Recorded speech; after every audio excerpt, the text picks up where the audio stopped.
estar aqui nesta tarde com vocês. Antes de começarmos a falar qualquer coisa, eu gostaria de ir ao Senhor em oração. E eu vou pedir que você ore.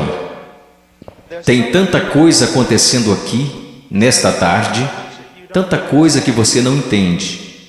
Mas eu lhes direi de onde eu estou vindo. Eu pregarei como moribundo, para homens moribundos, e mulheres e jovens. E eu vou pregar como se eu nunca mais fosse pregar novamente.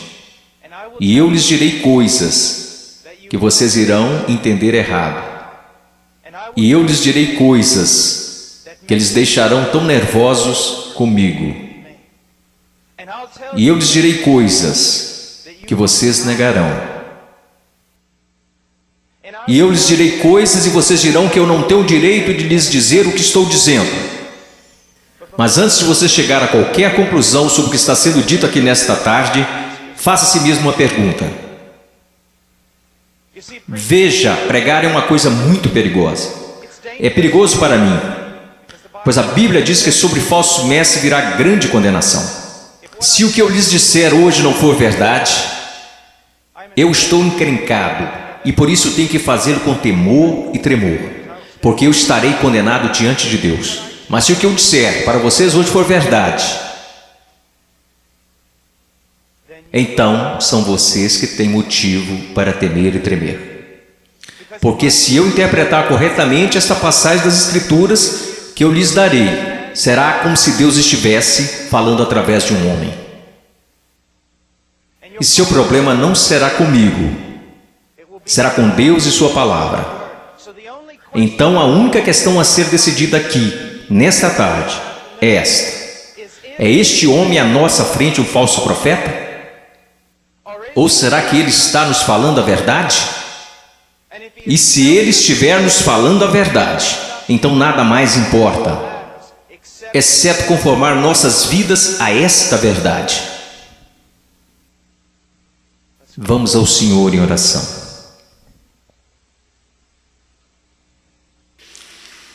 Pai,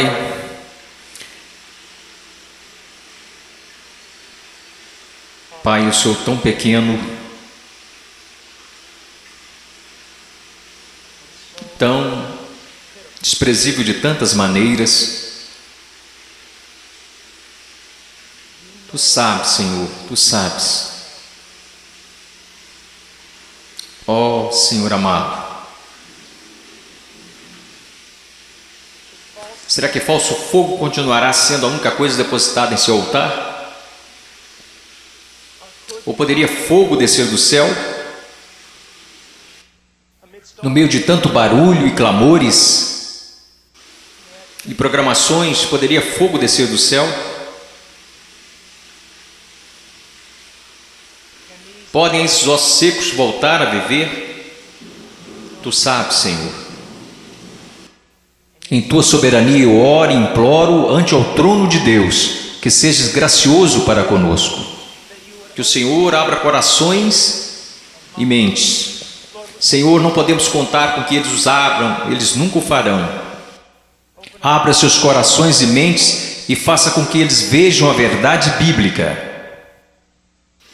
Sopre sobre eles, conceda arrependimento, conceda fé. Traga-os ao Teu reino, Senhor. Para a Sua glória, pelo Seu grande nome, realize estas coisas. Senhor, como o irmão falava, que seja, Senhor, de tal forma que nenhum homem obtenha crédito, que nenhum homem ponha a mão na arca do Senhor e se pôr que caia morto, Senhor. Ó Deus, faça-se presente entre nós, por favor, pois não temos outra esperança, não temos nenhuma outra esperança. Estas crianças não têm outra esperança, a não ser que o Senhor haja. Amém. Estarei ensinando em Mateus capítulo 7. Se vocês têm suas Bíblias, sigam-me. Mateus capítulo 7, versículo 3, Jesus disse: entrai pela porta estreita, porque larga é a porta, espaçoso o caminho que conduz à perdição, e muitos são os que entram por ela. E porque estreita é a porta e apertado o caminho que leva à vida, e poucos há que a encontrem. Acautelai-vos, porém, dos falsos profetas que vêm até vós vestidos como ovelhas, mas interiormente são lobos devoradores. Por seus frutos conhecereis. Porventura colhem-se uvas dos pinheiros ou figos dos abrolhos? Assim toda árvore boa produz bons frutos, e toda árvore má produz frutos maus. Não pode a árvore boa dar maus frutos, nem a árvore má dar frutos bons. Toda árvore que não dá bom fruto corta-se e lança-se no fogo. Portanto, pelos seus frutos os conhecereis. Nem todo que me diz, Senhor, Senhor, entrará no reino dos céus, mas aquele que faz a vontade de meu Pai que está nos céus. Muitos me dirão naquele dia: Senhor, Senhor, não profetizamos nós em teu nome, e em teu nome não expulsamos demônios, e em teu nome não fizemos muitas maravilhas? E então lhes direi abertamente: nunca vos conheci. Apartai-vos de mim, vós que praticais a iniquidade. Todo aquele, pois, que escuta estas minhas palavras e as pratica, semelhá-lo-ei ao homem prudente, que edificou sua casa sobre a rocha. E desceu a chuva e correram rios, e assopraram ventos e combateram aquela casa, e não caiu, porque estava edificada sobre a rocha. E aquele que ouve estas minhas palavras e não as cumpre, compará-lo-ei a um homem sensato, que edificou a sua casa sobre a areia. Desceu a chuva, correram rios e assopraram ventos, e combateram aquela casa, e caiu, e foi grande a sua queda. Eu estou aqui hoje. Eu não estou preocupado no meu coração com a sua autoestima. Eu não estou preocupado no meu coração se você se sente bem consigo mesmo, se a vida está do jeito que você queria, ou se a sua conta bancária está no verde.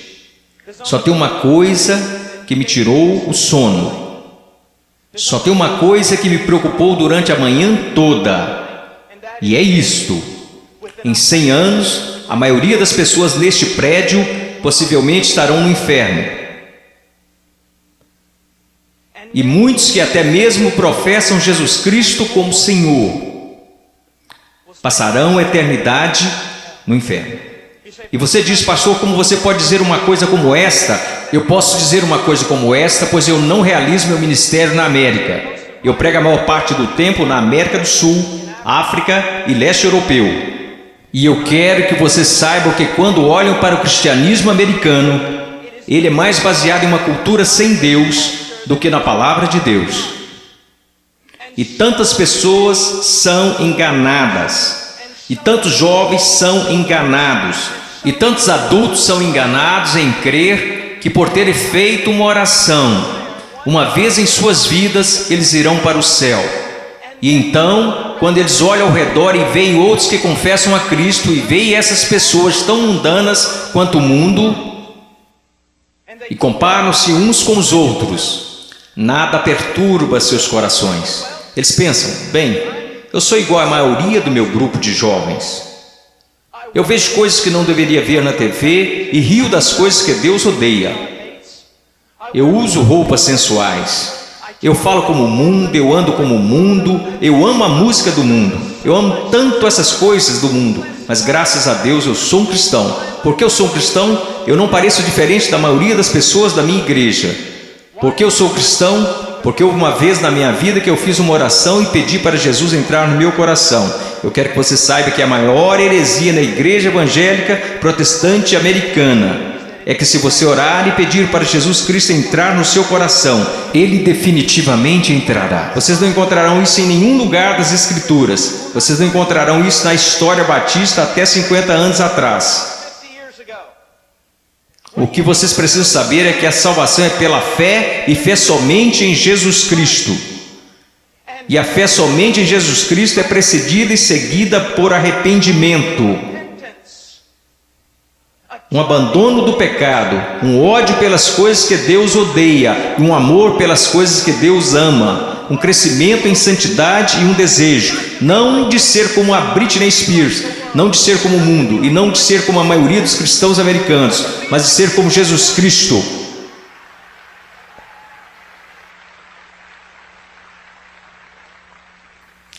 Eu não sei porque vocês estão aplaudindo, eu estou falando de você. Eu não vim aqui para ouvir améns, eu não vim aqui para receber aplausos, eu estou falando de você. Muitas vezes as pessoas vêm a mim e dizem: eu adoraria segui-lo até a Romênia, adoraria segui-lo à Ucrânia, eu adoraria pregar onde você prega e onde plantou igreja no Peru, na floresta. E eu digo: não, você não iria. Eles dizem: sim, eu iria. E eu digo: não, você não iria, porque você seria expulso da igreja de lá. O que precisamos ver? Eu não estou querendo ser duro apenas para ser duro. Vocês têm noção de quanto amor é necessário para ficar na frente de 5.000 pessoas e dizer que o cristianismo americano é quase completamente errado? Você sabe o que vai me custar nunca mais ser chamado para algo assim? Ser impopular? Você sabe por que você faz isso? Você não faz porque você vai ser bem pago. Você não faz isso porque os homens te amam. Você faz isso porque você ama os homens e, acima de tudo, você quer honrar a Deus. Eu quero lhe dizer uma coisa. Nós vamos olhar para as Escrituras e eu quero que você olhe para ela como ela realmente é. Pare de se comparar com outros que dizem que são cristãos, que se comparam com outros que dizem que são cristãos. Compare-se mesmo com as Escrituras. Quando alguém, um jovem, vem a um pastor ou pastor de jovens e diz: eu não tenho certeza se sou salvo. O pastor de jovens geralmente vai lançar um clichê. Alguma vez em sua vida você orou e pediu para Jesus entrar em seu coração? Bom, sim. Você foi sincero? Bem, eu não sei, mas acho que sim. Você precisa dizer para Satanás parar de te incomodar. Você escreveu no verso da sua Bíblia, assim como o evangelista te ensinou quando você foi salvo. Você anotou a data para que qualquer dia que você duvidasse, apontasse para a Bíblia. Que superstições têm invadido nossa denominação? Você sabe o que a Bíblia fala para os cristãos fazerem? Examine-se a si mesmo. Teste a si mesmo à luz das Escrituras para saber se você está na fé. Teste a si mesmo para saber se você é um cristão. Você consegue ver se o Senhor liberasse todos aqui e mandasse vocês baterem em cada porta dessa cidade? Você sabe o que descobriríamos? 99% das pessoas, pelo menos nessa cidade, acredita que são cristãos. Se você voltar para a sua cidade natal e bater em cada porta de cada casa, porque eu voltei para a minha cidade natal, quando fiz salvo e bati em cada porta, e você sabe o que eu descobri? Todo mundo na minha cidade é um cristão. 85% deles não vão à igreja, e aqueles que vão à igreja não estão preocupados com santidade. Eles não estão preocupados em servir, não estão preocupados em ser separados do mundo, não estão preocupados se o evangelho será pregado entre as nações. Mas graças a Deus eles são salvos. Por que eles são salvos? Porque algum evangelista que deveria ter passado mais tempo estudando sua Bíblia do que pregando, disse a eles que eles eram salvos. E ele disse isso para que depois pudesse gabar de quantas pessoas se converteram no seu próximo avivamento. Eu amo vocês. E existem homens aqui que amam vocês. E eu quero ir às Escrituras agora que eu choquei para a vida. Eu quero que vocês me ouçam. Ouça a palavra de Deus e comece a se perguntar algumas perguntas. Antes de tudo, entrai pela porta estreita, porque larga é a porta, espaçoso o caminho que conduz à perdição, e muitos são os que entram por ela. Existe uma porta estreita. E sabe, historicamente, uma das razões pela qual sou um batista do Sul é porque os batistas do Sul sempre foram rápidos, enquanto outras denominações falharam em perceber isto. Os batistas do Sul sempre foram rápidos em perceber que é só uma porta. Só há um Deus. Só há um mediador entre Deus e os homens. Seu nome é Jesus Cristo, e não é uma questão de múltipla escolha. Não é como se todos os caminhos levassem a Roma. Como denominação, nós sempre ensinamos às pessoas o que Jesus ensinou às pessoas. Eu sou o caminho, a verdade e a vida, e ninguém vê ao Pai senão por mim. Então eu louvo a Deus por isso, que a única forma que qualquer ser humano nesta terra será salvo é por meio de Jesus Cristo. E ponto final. Porque você precisa entender que a Bíblia diz: todos pecaram e destituídos estão da glória de Deus, e vocês não têm ideia do que isso significa, que nascemos totalmente depravados, odiando a Deus, que nós nunca buscaríamos a Deus, nunca iríamos a Deus, nós nos rebelamos contra Deus, quebrando toda a lei. Não é só uma questão de que você já pecou, a questão é: você nunca fez nada além de pecar. A Bíblia diz nos profetas que até as nossas maiores obras são como trapos de imundícia perante Deus, e por causa disso você sabe o que merecemos? A ira de Deus, o ódio santo de Deus. E vocês dizem: espere um pouco, Deus não pode odiar ninguém, Deus é amor. Não, meu amigo, você precisa entender uma coisa: Jesus Cristo ensinou, os profetas ensinaram, os apóstolos ensinaram isto, que a não ser a graça de Deus revelada em Jesus Cristo, nosso Senhor, a única coisa que resta para você é a ira, a violenta ira de Deus. E por causa de sua rebelião e de seus pecados. Quando falam em universidades, eles sempre são rápidos em dizer: não, Deus não pode odiar porque Deus é amor, mas eu digo, Deus tem de odiar porque Ele é amor. Veja, eu amo crianças, portanto odeio aborto. Se eu amo o que é santo, devo odiar o que não é santo. Deus é um Deus santo, e isso é algo que os americanos esqueceram. Muitas das coisas que você adora fazer, Deus odeia. Você sabia disso? Ore por avivamento. Você vai para a reunião de jovens e quer que Deus seja, mas antes de ir você assiste programas na TV que Deus absolutamente abomina. E então você se pergunta por que o Espírito Santo não desceu sobre nós e por que você tem que criar falso fogo e falso entusiasmo. Porque Deus não está presente, Deus é um Deus santo. E a única maneira pela qual eu e você poderíamos nos reconciliar com Deus santo é pela morte do Filho unigênito de Deus quando ele foi pendurado naquele madeiro. Agora escutem, se você hoje é salvo, você não foi salvo porque os romanos judeus rejeitaram Jesus. Você não foi salvo porque eles colocaram uma coroa de espinhos na sua cabeça, nem foi salvo porque eles perfuraram o tórax de Jesus com uma lança. Você não foi salvo nem mesmo porque eles o pregaram na cruz. Você sabe por que você é salvo? Se você é salvo, porque quando Jesus Cristo estava pendurado naquela cruz, Ele levou os seus pecados, o pecado do povo de Deus, e toda a violenta ira de Deus que deveria ter caído sobre você, caiu sobre seu único filho. Alguém tinha que pagar o preço, alguém tinha que morrer. Foi Deus, o Pai, quem esmagou seu único filho, de acordo com Isaías 53, ao Senhor agradou moê-lo. As pessoas dizem: a cruz é um sinal de quanto o homem é valioso. Isso não é verdade. A cruz é um sinal de quão depravado nós realmente somos. Ele levou à morte o Filho único de Deus. A única coisa que poderia salvar pessoas como nós foi a morte do único Filho de Deus, sob a ira de seu próprio Pai, pagando o preço, levantando dos mortos, poderoso para salvar. Este é o Evangelho de Jesus. Agora, o que você é chamado para fazer? Você diz: entrar pela porta estreita. Como você faz isso? Jesus disse: o tempo é chegado, o reino de Deus se aproxima. O que você deve fazer? Em Marcos ele nos diz: arrependa-se e creia no Evangelho. Você diz: irmão Paul, eu fui salvo orando e pedindo para Jesus entrar no meu coração. Eu tenho certeza que você o fez, mas você não foi salvo por uma fórmula mágica ou por causa de algumas palavras. Você foi salvo porque se arrependeu de seus pecados e acreditou. E não foi uma coisa isolada, você continua fazendo até hoje, porque Jesus, numa tradução mais correta deste verso, falou: o reino de Deus se aproxima, o tempo é chegado. Agora passem o resto de suas vidas se arrependendo de seus pecados e crendo em mim. Conversão não é como uma vacina. Ah, eu fiz isso, ou me arrependi, eu criei. A questão é, meu amigo, você continua se arrependendo de seus pecados? Você continua crendo? Porque aquele que começou boa obra em vocês também a terminará. Ele terminará. Nós, os batistas do Sul, pregamos que você deve ir por essa única porta, que é Jesus Cristo. Mas nós, batistas do Sul, esquecemos algo. E eu quero que pastores de jovens e outros líderes escutem-me, pois nós esquecemos um ensinamento muito importante do Evangelho. Diz que não só a porta é estreita, mas o caminho também é estreito.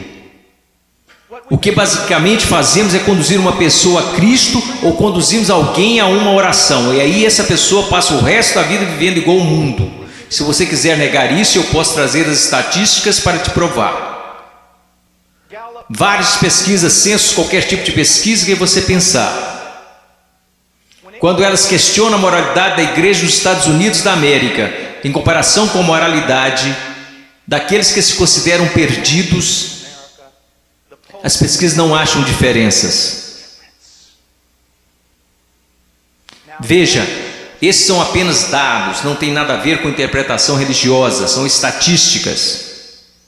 Livros e mais livros têm sido escritos incessantemente por teólogos, filósofos, sociólogos e afins. O que está acontecendo na igreja? Descobrimos que o aborto na igreja é tão prevalente quanto no mundo, O divórcio é tão prevalente, a imoralidade. Você sabe, assim como eu, que há jovens aqui neste momento que estão praticando imoralidade e ainda assim adorando a Deus como se nada estivesse acontecendo. Você sabe que há jovens aqui que estão usando drogas e indo para a reunião de jovens da igreja. Você sabe, vendo e fazendo coisas que não são apropriadas para cristãos, e ainda assim eles vão para a reunião de jovens, convencidos que estão satisfeitos, convencidos que estão salvos, e ninguém está falando nada a não ser isto. Eles são cristãos carnais. Eles são cristãos de verdade, só são carnais. Esta é uma doutrina que começou num seminário batista, que não era um seminário dos batistas do sul, muitas décadas atrás. Essa doutrina não é bíblica e não é histórica. Meu caro amigo, ser cristão carnal não existe. Você diz, espere um pouco, irmão Paulo, 1 Coríntios capítulo 3, não sois porventura carnais? Paulo disse isso? Não, isso foi o que Paulo disse. Você precisa ler o livro todo para saber o que ele queria dizer. Um dos nossos problemas, juventude, escutem-me, a maior parte do nosso cristianismo é baseado em clichês que lemos nas camisetas cristãs. A maior parte do nosso cristianismo vem de músicos e não da Bíblia. A maior parte das coisas que a gente acredita ser verdade é ditado pela nossa cultura e não pela Bíblia. A Bíblia não ensina que uma pessoa pode ser um cristão genuíno e viver em constante carnalidade, perversidade, pecaminosidade todos os dias de sua vida. Mas a Bíblia ensina que o cristão genuíno recebeu uma nova natureza. O cristão verdadeiro tem um pai que o ama, que o disciplina, cuida dele e que se importa com ele. Meu coração está quebrantado porque você sabe tanto quanto eu, jovens. Não sejamos hipócritas, não vamos esconder a verdade. Há muita gente assim, você os conhece, você pode ser um deles, ou ao menos sabe que tem um no seu grupo de jovens. Eles vão às reuniões, eles fazem todas as coisas, mas em seus corações eles são tão depravados quanto se pode ser. Não há diferença, não há luz. Tudo que o mundo faz, eles também fazem, está tudo bem assim. Meu amigo, isso não é cristianismo. Não estão correndo perigo de perder o galardão, eles estão correndo perigo de ir para o inferno. Eles não conhecem a Deus. O que nós ensinamos? Quando foi a última vez que você ouviu alguém falar que não existe apenas uma porta estreita, mas também um caminho estreito? Jesus indica que um dos principais sinais para saber se você é um cristão de verdade é se você anda no caminho estreito. Você sabe qual é o sinal para saber se você é um cristão na América? Você fez uma oração uma vez? Não é incrível? O que você se pergunta quando duvida da sua salvação? Se você fez uma oração de salvação uma vez, o que as Escrituras ensinam? Examinai-vos e provai a vós mesmos para saber se realmente estáis na fé, porque um cristão será diferente. Estou dizendo que um cristão é sem pecado? Não, porque aprendemos em 1 João que os cristãos pecam. Se dissermos que não conhecemos o pecado, então não conhecemos a Deus, não andamos na luz. Então qual é a diferença? Onde eu quero chegar? Eu estou chegando até aqui. Se você é genuinamente um cristão nascido de novo, um filho de Deus, você andará pelo caminho da justiça, como estilo de vida. E se você se desviar desse caminho de retidão, o Pai virá até você. Ele irá discipliná-lo, ele o colocará de volta naquele caminho. Se você professa que entrou pela porta estreita, mas continua andando pelo caminho largo, assim como todos da sua escola, assim como todos que são carnais e depravados, a Bíblia quer que você saiba que você deveria ficar terrivelmente amedrontado, porque você não conhece a Deus. Eu temo homens que passam a maior parte de suas vidas dizendo às outras pessoas que elas são salvas. Eu tenho medo de você se você já fez isso. Você não diz às pessoas que elas são salvas, você as diz como serem salvas. Deus as diz se elas são salvas. O que nós esquecemos de acreditar é que a salvação é uma obra sobrenatural de Deus. E aqueles que estão sendo genuinamente convertidos e regenerados pelo poder do Espírito Santo serão novas criaturas. A Bíblia diz, pelo que se alguém está em Cristo, nova criatura é. Então nós encontramos aqui nas Escrituras que há uma porta estreita e um caminho estreito. Estamos indo para o versículo 15. Acautelai-vos, porém, dos falsos profetas que vêm até vós vestidos como ovelhas, mas interiormente são lobos devoradores. Por seus frutos os conhecereis. Uma das coisas que você precisa entender é isto, uma coisa que um homem sábio me disse há muito tempo: Paul, seu melhor amigo é aquele que te diz as maiores verdades. Nos Estados Unidos da América, nós nos tornamos tão cheios de não me toques que ninguém pode nos repreender. Ninguém pode nos dizer que estamos errados. E ministros e líderes também têm acreditado nessa mentira. Nós não queremos ofender, nós queremos ser amigáveis. O que você precisa entender é que só um amigo verdadeiro, seu nome é Deus. E se você quer ser amigo de alguém na sua igreja, você precisa ser amigo de Deus. E você precisa estar mais preocupado com a glória de Deus do que você está com as atitudes dos homens. E outra coisa que você precisa entender é que a pessoa que te ama mais é a que vai te falar as maiores verdades. Uma das grandes marcas diferenciais de um falso profeta é que ele sempre vai falar o que você quer ouvir. Ele nunca vai estragar a festa. Ele vai fazer você continuar batendo palmas, pulando, vai fazer você ficar atordoado, ele vai te manter entretido, ele te apresentará um cristianismo que fará a sua igreja parecer um parque de versões de Jesus. E te manterá tão entretido que você nunca se preocupará com grandes assuntos como este. Deus está agindo em minha vida? Eu estou crescendo em santidade? Eu realmente nasci de novo? Escutem-me, se todos nessa cidade acreditam que são salvos, nós sabemos que isso não é verdade pelas Escrituras, porque a Bíblia diz que poucos vão entrar. Como você sabe que você é salvo? Como você realmente sabe que é salvo? Porque alguém te disse? Porque você fez uma oração? Porque você acreditou? Deixe-me te perguntar, como você sabe que acredita? Porque todo mundo diz que acredita. Como você sabe que não é igual a eles? Você sabe como a Bíblia ensina que você sabe se é salvo? Você sabe como a doutrina batista até 50 anos atrás diria que você sabe que é salvo? Você sabe que foi salvo porque sua vida está num processo de transformação. E seu estilo de vida é de alguém que anda nos caminhos da verdade do Senhor. E quando você para de andar nos caminhos da desobediência, como todos nós fazemos, Deus vem até você e te põe de volta no caminho.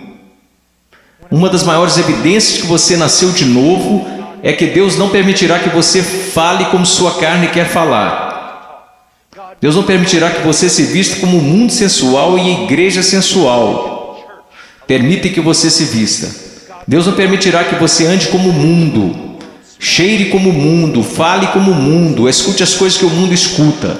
Deus fará diferença na sua vida. Diz aqui, ao continuarmos, versículo 17. Então todos, quero dizer, vamos ao versículo 16. Você os conhecerá pelos seus frutos. Como você reconhece um falso profeta? E uma aplicação mais ampla aqui nas Escrituras. E como você sabe que alguém é um cristão genuíno? Pelos seus frutos. Pelos seus frutos, meus amigos. Veja a sua vida, veja o jeito que você anda, veja o jeito que você fala, veja para as paixões do seu coração. Por acaso Jesus está aí em algum lugar, ou ele é só um acessório que você acrescenta em sua vida? Ou é só uma coisa que você faz nas quartas e domingos? Ele é só alguém que você aceita apenas intelectualmente, mas não de coração? Ele é um acessório, ele é o centro da sua vida? E qual é o fruto que você está produzindo? Você parece com o mundo, age como o mundo? Você experimenta as mesmas alegrias que o mundo experimenta? Você consegue amar o pecado e gostar de cometê-lo? Você consegue amar a rebeldia e gostar de ser rebelde? Então você não conhece a Deus. Você os conhecerá pelos seus frutos. Deus tem o poder para mudá-los. Imaginemos por um momento Jesus ensinando esta passagem.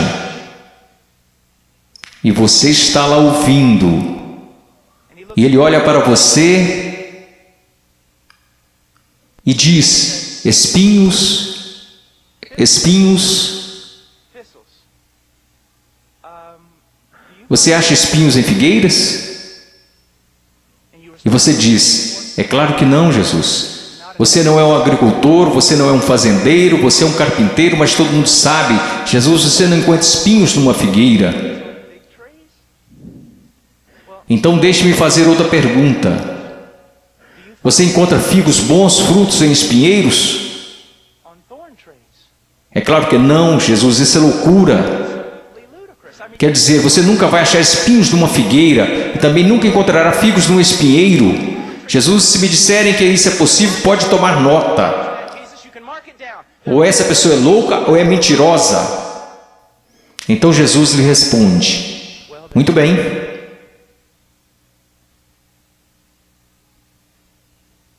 Aqueles que se dizem meus discípulos, mas dão maus frutos, não seria o mesmo que dizer que ou eles estão mentindo, ou que estão loucos em fazer tal afirmação? Deixe-me levar essa ideia mais à frente. Vamos imaginar que eu apareça atrasado e entro correndo aqui na plataforma e todos os outros líderes estão zangados comigo e dizem: irmão Paul, você não considerou que lhe foi dada a oportunidade de falar aqui e você aparece atrasado? E eu digo: irmãos, vocês têm de me perdoar porque eu estava a caminho na rodovia e meu pneu furou. E eu estava trocando o pneu e enquanto isso a porca da roda saiu.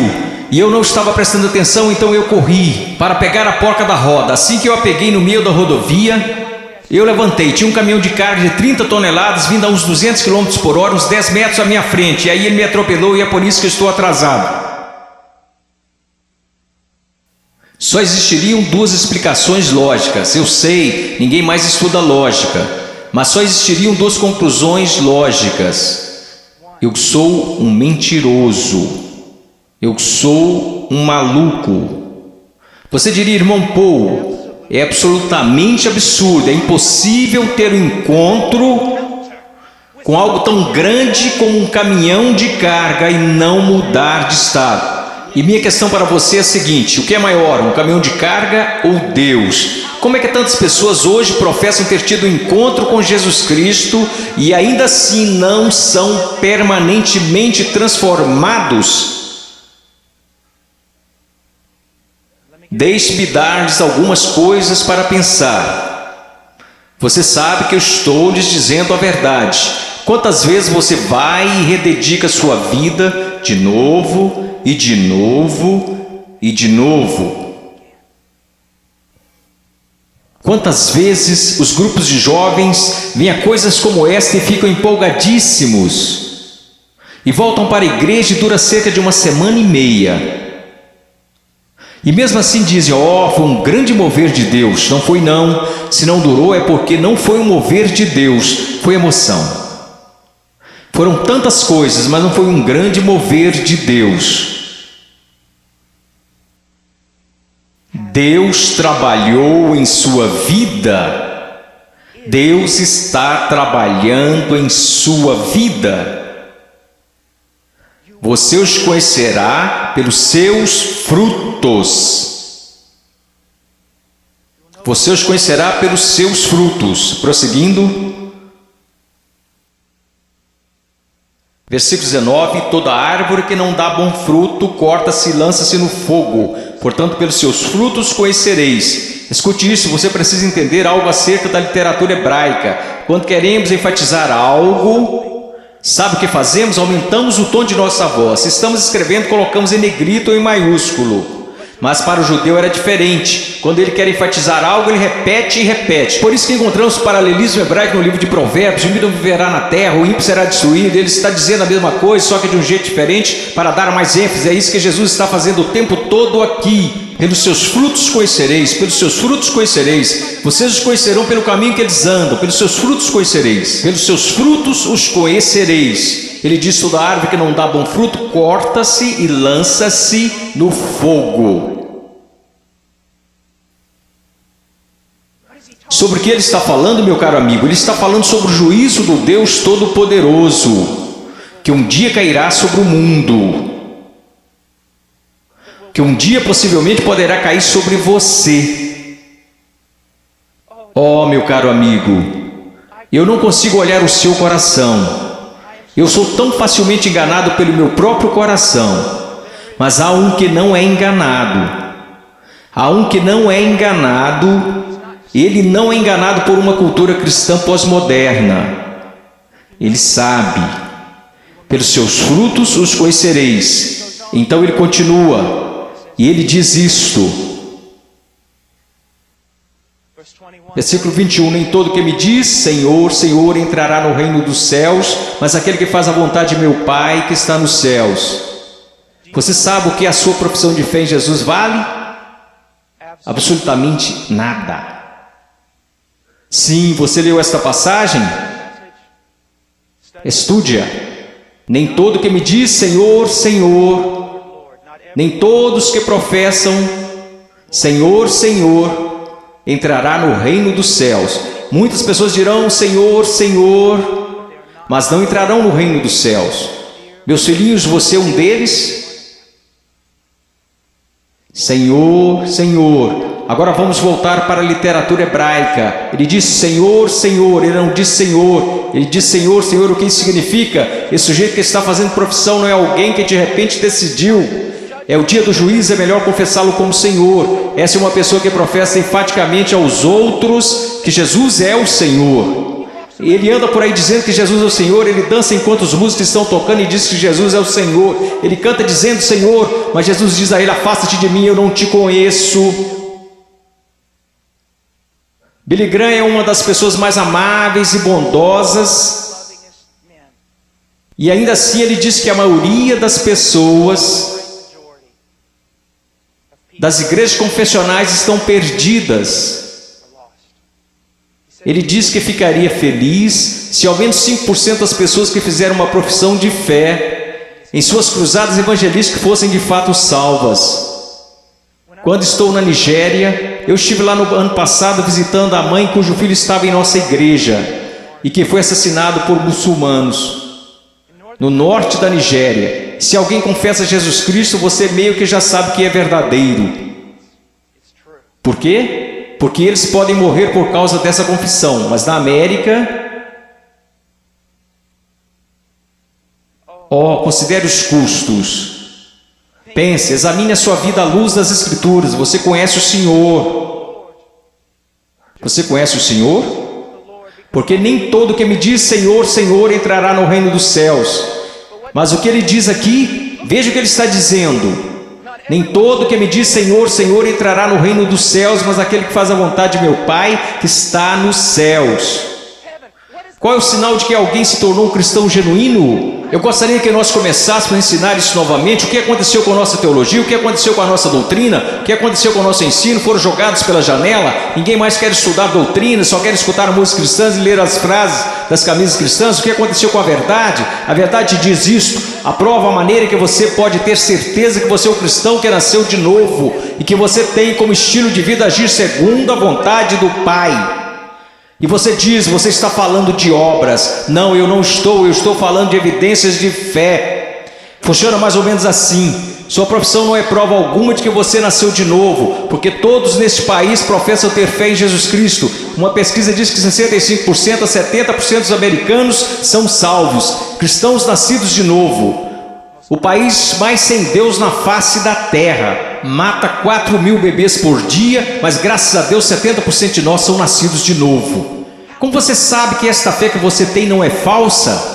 Um estilo de vida que está preocupado em fazer a vontade do Pai, que faz a vontade do Pai, e quando você desobedece a vontade do Pai, o Espírito Santo vem e te repreende pessoalmente através da palavra de Deus, ou através de um irmão ou uma irmã em Cristo, e Deus te põe no caminho novamente. Se você é um cristão genuíno, você não pode escapar dele. Deixa-me dar um exemplo. Se eu fosse seu pastor, e você tivesse, digamos, 14 anos de idade, eu estivesse voltando de uma pregação a 1 da manhã e te visse em um parque ou em uma esquina qualquer, com um bando de delinquentes, fazendo coisas que você não deveria estar fazendo. Se você fosse membro de nossa igreja, eu diria, entre no carro e eu vou te levar para casa. Eu não ficaria bravo com você, eu ficaria bravo com seu pai. Eu diria a ele, Senhor, você é um pai negligente e irresponsável, deixar seu filho fora de casa em tais circunstâncias. Eu quero que vocês entendam uma coisa, Deus não é um pai irresponsável ou negligente. Se você pode brincar com o pecado, se você pode amar o mundo, amar as coisas do mundo, sempre estar envolvido com o mundo, fazendo as coisas do mundo, e se seus heróis são pessoas do mundo, se você quer parecer com eles, agir como eles, se você faz as mesmas coisas que eles fazem, meu caro amigo, ouça a minha voz, há uma grande possibilidade de você não conhecer a Deus e de não pertencer a Ele. Agora finalizando, Versículo 22. Muitos me dirão naquele dia: Senhor, Senhor, não profetizamos nós em teu nome não expulsamos demônios, em teu nome não fizemos muitas maravilhas? Então lhes direi abertamente: nunca vos conheci. Você diz: a coisa mais importante na face da terra é conhecer a Jesus Cristo. Isto não é verdade. A coisa mais importante na face da terra é que Jesus Cristo te conheça. Eu não entrarei na Casa Branca amanhã só porque eu fui até o portão e disse que conheço o presidente. Mas eles me deixarão entrar se o presidente falar: eu conheço Paul Washer. Você pode professar conhecer a Jesus, mas a minha pergunta para você é: você conhece a Jesus? Jesus te conhece? E veja como ele descreve o homem perdido aqui. Ele diz: apartai-vos de mim, vós que praticais a iniquidade. Em grego, anomia. Uma partícula negativa, a, não, sem. A palavra nomos, lei, não lei, sem lei. E é isso que significa. Deixe-me dar-lhe uma tradução mais precisa. Apartai-vos de mim, ouçam-me. Se eu pudesse sair daqui e te abraçar falando isso, eu faria. Ouçam-me. Ele diz: apartai-vos de mim, vocês que dizem ser meus discípulos, que me confessam como Senhor, porém vivem como se eu nunca tivesse lhes dado uma lei para obedecerem. Eu acabo de descrever a grande maioria dos cristãos da América.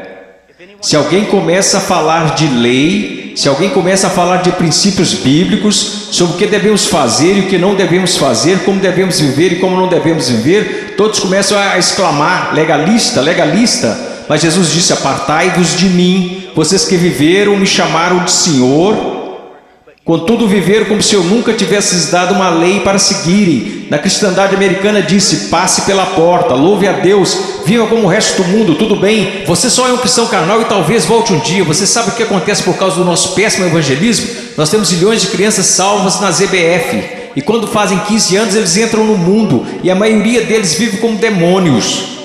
E quando estão por volta de 30 anos, eles voltam e rededicam suas vidas. Talvez eles tenham acabado de ser salvos. Porque, amigos, é mais do que você contar a alguém que você é salvo. Porque sabe que Jesus é Senhor. Satanás sabe que Jesus é Senhor. Sua vida está em processo de mudança? Então ele começa a falar sobre duas pessoas, duas fundações. Você sabe que essa passagem na interpretação contemporânea é importante estudar teologia, é importante estudar história. A interpretação atual dessa passagem sobre a rocha e a areia é basicamente assim: se você é cristão, você precisa construir sua vida sobre a rocha, porque se você construir sua vida sobre a areia, você será um cristão infeliz, sua vida não dará certo. Isto não é o que Jesus está ensinando, e a história me apoia nisto. Quase nunca foi interpretada desta forma. Você sabe qual é a interpretação? É assim: existem dois caminhos. Há o caminho estreito e o caminho largo. Em qual você está? Há dois tipos de árvores. Tem a árvore que dá bons frutos e que vai para o céu. Tem a árvore má, e você sabe que é má porque dá maus frutos e vai para o inferno. Será cortada e lançada para o inferno. Aqueles que professam Jesus como Senhor e fazem a vontade do Pai que está no céu, e aqueles que professam Jesus como Senhor e que não fazem a vontade do Pai que está no céu, e eles irão para o inferno, não por falta das obras, mas por causa de uma falta de fé demonstrada pelo fato de que eles não tinham obras. E ele continua: não são dois cristãos construindo suas casas em duas fundações diferentes. Esses novamente são o homem salvo e o homem perdido. O homem perdido ouve a palavra de Deus ser pregada, mas não prepara a fundação. Você não consegue ver na vida dele como a palavra de Deus está formando e construindo e sustentando sua vida. Sua vida não está. Quantas pessoas da Convenção dos Batistas do Sul, apesar dos nossos números, apesar de tudo que dizemos, se nós simplesmente comparássemos as pessoas a esta passagem e dissesse: você está construindo seu casamento de acordo com a palavra de Deus, você está educando seus filhos de acordo com a palavra de Deus, você está administrando suas finanças de acordo com a palavra de Deus, você tem vivido separando-se das coisas deste mundo de acordo com a palavra de Deus, quantos estariam aptos a responder positivamente? Não, nada disso. Eu professo Jesus, Ele é meu Salvador. Meu professor de escola dominical me falou: Eu sei, assim como Leonard Haverhill, um conhecido meu, que antes de falecer costumava dizer: eu preguei uma só vez em várias igrejas batistas. Eu prego em muitos lugares como esse somente uma vez. Eu poderia vir aqui hoje com um vocabulário que impressionaria vocês e pregar para vocês sobre coisas que fariam vocês saírem flutuando deste salão. Eu poderia contar-lhes histórias que fariam vocês rirem, histórias sobre cachorros e vovós que fariam vocês chorarem, mas eu usamos demais para fazer isso. Eu sei porque a palavra de Deus é verdade, que existem pessoas que acreditam ser salvas, mas não são. Não são. Eu sei que alguns de vocês que olham ao redor e pensam: bem, eu sou salvo, quer dizer, eu pareço com todo mundo do meu grupo de jovem. O que faz você pensar que o seu grupo é salvo? Bem, eu sou como meus pais, ou eu sou como os adultos da minha igreja, ou os diáconos ou pastores, de que isso importa? Você não será julgado por eles no dia da vinda de Cristo. Minha pergunta para você, querido, minha pergunta para você, meu filhinho, quero dizer, vocês poderiam ser meus filhos. E eu oro para que um dia, quando meu filho crescer, que haja um pregador que fique diante dele e diga: basta, vamos nos focar. O que a palavra de Deus diz? A sua vida se apresentará diante do fogo ardente, que é a santidade de Deus no dia final. Amada, preciosa menina, amado, precioso jovem, no dia final a sua confissão permanecerá verdadeira. Você é salvo. E eu não estou falando de bem, eu acho que sou salvo. Sabe, o caminho que ao homem parece direito, mas o fim dele são os caminhos da morte. Bem, eu sinto do fundo do meu coração que sou salvo. Então deixe-me fazer outra pergunta: você alguma vez já leu que enganoso o coração, quem o conhecerá? Você não deveria ir ao testemunho das Escrituras? Bem, eu sei que eu sou salvo, pois minha mãe, meu pai, meu pastor, todos me disseram que sou salvo. Então eu te digo isto: o que a palavra de Deus te diz? Nós falamos tanto sobre ser cristãos radicais. Cristãos radicais não são pessoas que pulam em shows. Cristãos radicais não são pessoas que usam camisas gospel. Cristãos radicais são aqueles que carregam os frutos do Espírito Santo. Cristãos radicais são aqueles que respeitam e honram seus pais, mesmo quando sentem que seus pais estão errados. Cristãos radicais são aqueles que não... Agora escutem, isso vai deixá-los irados. E eu estou falando com garotos e garotas. Cristãos radicais são aqueles que não se vestem sensualmente para mostrar seus corpos. Se sua vestimenta é um chamariz apenas para o seu rosto, Deus se agrada da sua vestimenta. Sua vestimenta é um chamariz para o seu corpo, isso é sensual e Deus odeia o que você está fazendo. Todo mundo gosta de falar sobre um profeta, mas ninguém quer escutá-lo. E eu estou falando sobre cristianismo. Eu passei minha vida em selvas, eu passei minha vida congelando nos Andes, eu vi pessoas morrerem. Um garotinho, Andrew Maimen, os muçulmanos atiraram 5 vezes o seu estômago e o deixaram morrer na calçada, simplesmente porque ele exclamava: eu estou com tanto medo, mas eu não posso negar a Jesus Cristo. Por favor, não me matem, mas eu não negarei. E ele morreu numa poça de sangue. E vocês falam sobre ser cristãos radicais porque vocês usam camisas gospel e vão a um congresso? Eu estou falando sobre santidade, eu estou falando sobre ser cheio de Deus. Você sabe o que seria mover de Deus neste local? Se todos vocês caíssem sob convicção de pecado, se eu mesmo caísse sob convicção pelo Espírito Santo e nos prostrássemos e chorássemos, pois assistimos coisas que Deus odeia. Pois usamos coisas que Deus odeia, pois nós agimos como o mundo, parecemos como o mundo, cheiramos como o mundo, fazemos as mesmas coisas que o mundo e não sabemos que fazemos essas coisas porque não conhecemos a palavra de Deus.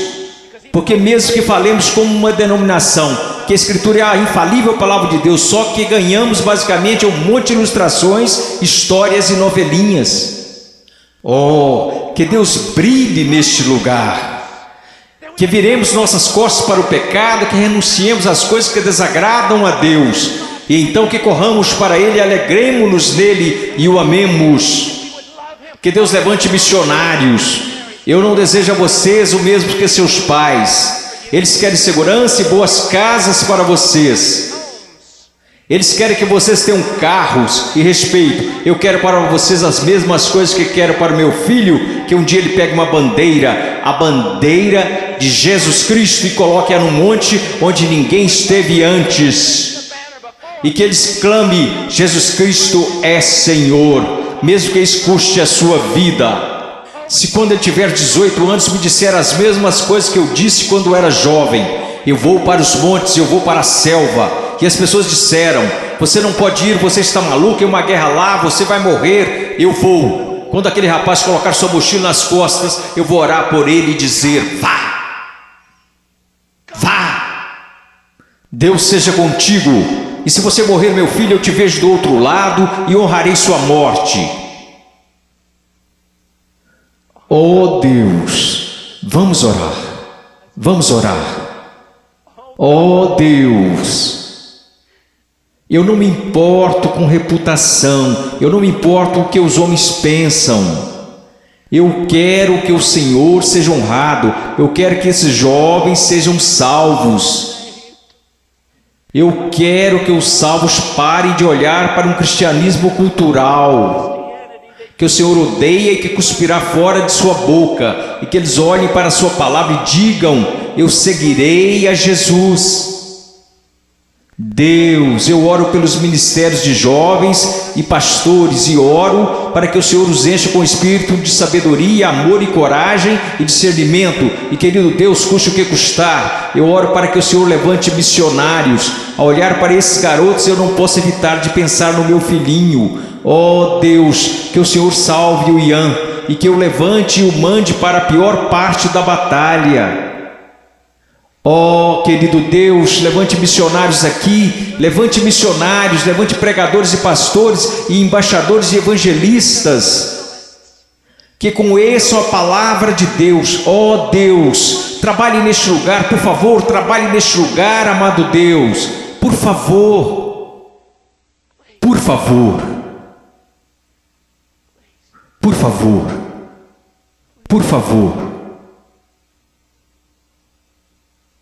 Agora, com todas as cabeças baixas, alguém aqui hoje à noite que gostaria de dizer: irmão Paul, eu tenho vivido uma mentira.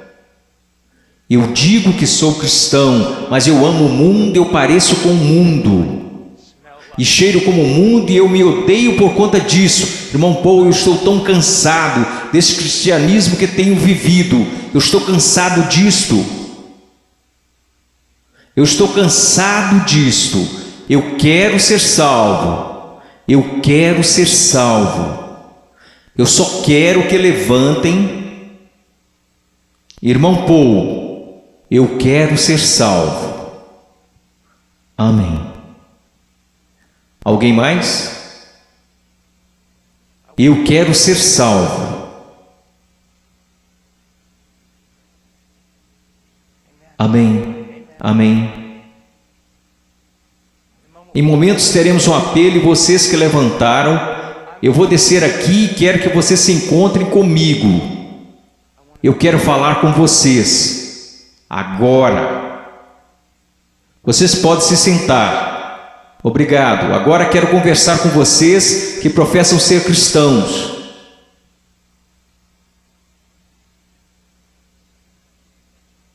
Sua vida honra a Jesus Cristo? Você está olhando em sua palavra para descobrir como deve viver? Eu oro de todo o coração. A única coisa que irá salvar a igreja na América, só há duas possibilidades. Uma é uma reforma total em nossas pregações, de nosso estudo da palavra de Deus, e a outra é uma perseguição feroz e horripilante. Essa é a única coisa que irá salvar a igreja na América. Eu oro para que vocês retornem à palavra. Eu oro. Ouçam-me, jovens, vocês precisam dizer: ok, como eu devo proceder perante meus pais? Vá à palavra, descubra, obedeça. Como devo me vestir? Vá à palavra, descubra, obedeça. Como devo falar? O que devo escutar? Ponha cada pensamento, palavra e ato em sujeição a Jesus Cristo.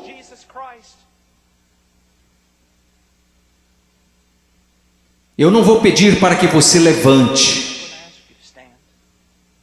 porque eu estou tão cansado de pessoas virem à frente e assumirem o compromisso, e esse compromisso durar apenas 2 minutos. Eu não estou aqui para poder escrever na minha revista que zilhões de vocês vieram à frente. Eu quero que você vá para casa e viva para Jesus Cristo com todo o seu coração. Mas se você precisa de aconselhamento, você dirá: irmão Paul, eu quero viver para Jesus Cristo, mas eu não sei como. Em minutos nós iremos fazer um convite e eu quero que você venha à frente, não para assumir um compromisso. Se quiser assumir algum compromisso, faça isso daí de onde está sentado. Se precisa contar a alguém, vá contar ao seu pastor, vá contar ao seu pastor de jovens, e quer saber, nós saberemos se esse compromisso irá durar. Quer saber como? Porque irá durar. Nós saberemos se foi de Deus. Deixe-me contar-lhes uma coisa: se você tomou a decisão de seguir a Jesus Cristo, se você tomou a decisão para ser salvo nesses 2 últimos dias, eu quero dizer algo: se você foi genuíno, durará. Se daqui a algumas semanas você voltar direto ao mundo, viver como o mundo, agir como o mundo, quero que você saiba de uma coisa: você não entendeu nada aqui neste final de semana, você foi emotivo, apenas isto. Se você realmente ganhou algo do Senhor, eu quero que você saiba, isso durará. E ainda que você tente correr disto, você não vai conseguir. Oh, eu amo tanto a vocês, Eu peço que todos levantemos. Se você precisa de aconselhamento acerca de uma decisão que fez, mas que não está clara, eu quero que você venha à frente e eu vou descer aqui. Vocês que levantaram, houve muitos de vocês aí que disseram: eu preciso conhecer a Jesus Cristo. Eu quero que você venha até aqui agora mesmo, eu quero te conhecer. Eu quero voltar aqui com você e os outros conselheiros, quero conversar com você, e eu quero te dizer uma coisa, não em 5 minutos, não em 10 minutos. Se você precisar conversar a noite toda, nós ficaremos. Essa é a atitude de cada conselheiro neste lugar. Nós ficaremos a noite inteira, se necessário, a noite toda. Deus te ama. Deixe-me orar por você. Querido Deus, por favor, Senhor, ouve aqui. Senhor, tanta movimentação. Ontem à noite, Senhor, eu não sei o quanto de tudo isso foi real, e eu sei que vi pessoas chorando na noite passada. Eu vi pessoas tentando assumir compromissos, e eu acredito que uma parte do que aconteceu aqui a noite passada foi por sua causa. Hoje de manhã eu vi um jovem pregar, Pai, dar seu testemunho, e eu vi um trabalho genuíno do Espírito Santo. Eu não sei quantas dessas decisões foram verdadeiras, mas aconteceram algumas coisas reais aqui. Agora eu oro, Pai. Eu não sei o quanto será real, somente o tempo e a eternidade nos mostrarão. Mas, ó Deus querido, por favor, trabalhe em nome de Jesus. Amém.